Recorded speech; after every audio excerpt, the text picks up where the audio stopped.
গল্পের নাম অনুভবে তুমি, পর্ব সংখ্যা 35, লেখা মুমতাহিনে জান্নাত মৌ।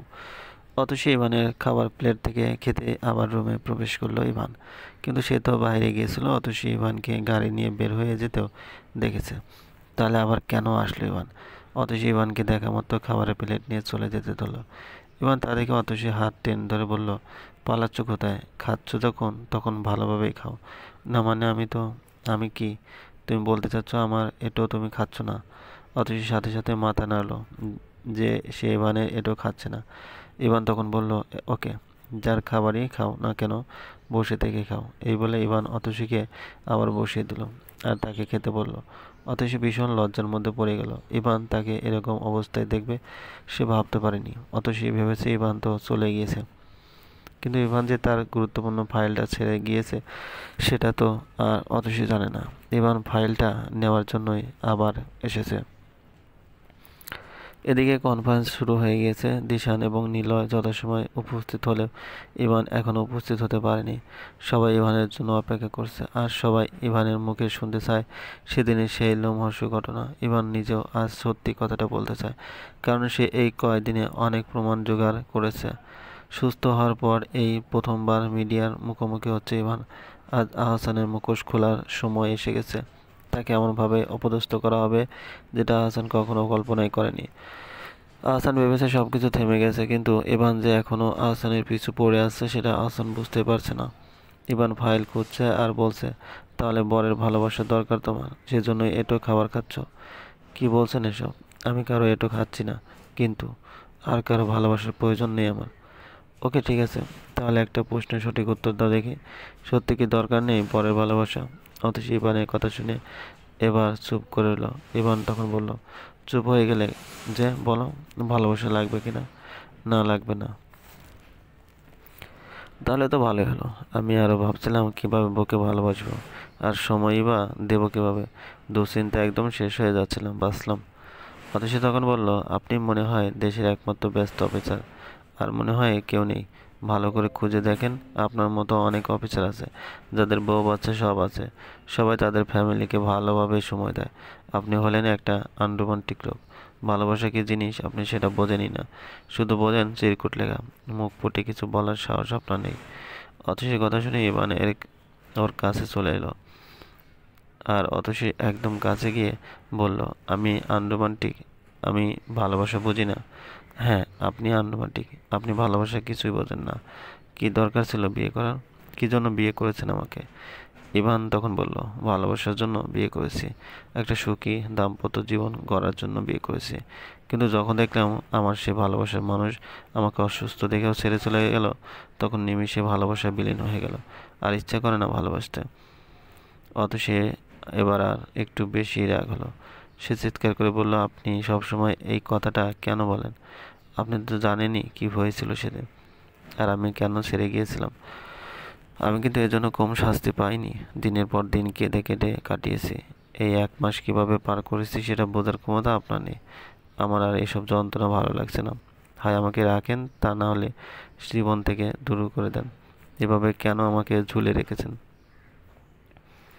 ইভান সেই কথা শুনে অতসীর মুখ চেপে দিল আর বলল, থামো এবার, অনেক বলে ফেলেছো।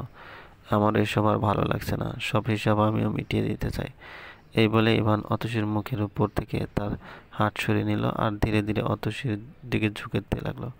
ইভান একদম অতসীর কাছাকাছি চলে আসে। হঠাৎ সে শক্ত করে অতসীকে জড়িয়ে ধরলো আর অতসীর গলায় তার মুখ ঘষতে লাগলো। মুহূর্তের মধ্যে অতসীর পুরো শরীর শিহরিত হলো। তার পুরো শরীর কম্পিত হতে লাগলো। সে ইভানকে বাধা দিতেও পারছে না, কারণ তার এক হাতে খাবারের প্লেট আর অন্য হাতে নোংরা ছিল। সেজন্য সে চোখ বন্ধ করে দাঁড়িয়ে রইল।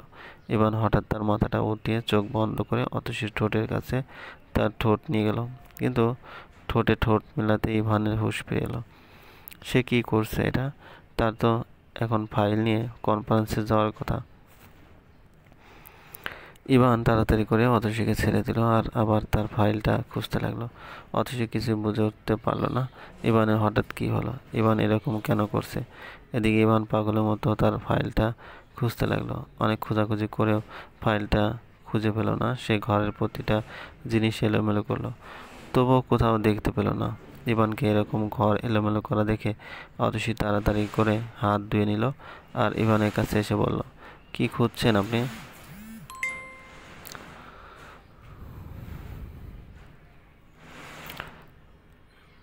কিছু না, এই বলে ইভান আবার খুঁজতে লাগলো ফাইলটা। এদিকে দিশান কল দিচ্ছে বারবার। ইভান কলটা কেটে দিল, কারণ ফাইল না পাওয়া গেলে কনফারেন্সে গিয়ে কি করবে সে। অন্যদিকে অতসী বারবার জিজ্ঞেস করছে ইভানকে। ইভান তখন একটা ধমক দিয়ে বলল, কি শুরু করেছে বলো তো? বারবার এক কথা কেন জিজ্ঞেস করছো? তুমি কি পারবে খুঁজে দিতে? আলমারির ভিতরে একটা ফাইল ছিল, দেখেছো সেটা? অতসী তখন নিজেও আলমারির ভিতর খুঁজতে লাগলো, কিন্তু সেও পেল না। ইভানের মাথায় এবার চক্কর দিতে লাগলো। সে তো সবসময় তার ঘরে তালা দিয়ে রাখে, কেউ কিভাবে হাত দিতে পারে ফাইলে? কিন্তু আজ তো অতসীকে রুমে রেখে বের হয়েছিল সে। তাহলে কি কেউ এসেছিল রুমে? ইভান তখন অতসীকে বলল, আমি চলে যাওয়ার পর কেউ কি রুমে এসেছিল? না, সেই থেকেই তো আমি রুমে ছিলাম। ইভান পুরো বাড়ি মাথায় তুললো, কে এসেছিল তার রুমে? আর ফাইলটা কে নিল? হঠাৎ অতসীর মনে হলো কালকের রাতের কথা, সে কাউকে বাসা থেকে বের হতে দেখেছিল। অতসী তখন ইভানকে জিজ্ঞেস করলো, আপনি কি আজকে ফাইলটা দেখেছিলেন? না, ওটা আমি কালকে রেডি করে আলমারিতে রেখেছিলাম, ভেবেছিলাম একদম কনফারেন্স যাওয়ার দিন বের করব। অতসী তখন বলল, বুঝতে পারছি এখন, তাহলে ফাইলটা কালকে রাতে চুরি হয়েছে। অতসীর কথা শুনে ইভানের মাথা একদম ঘুরে গেল। কি বলে অতসী?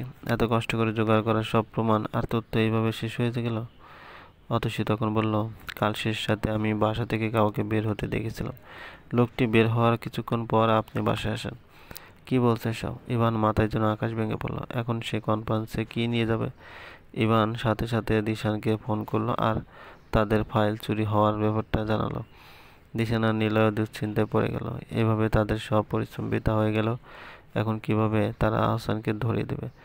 সে যে একজন কুখ্যাত সন্ত্রাসী, তা সবাইকে কিভাবে জানাবে? ইভান বুঝতে পারছে না কিছু। কিভাবে তার রুম থেকে ফাইল চুরি হলো?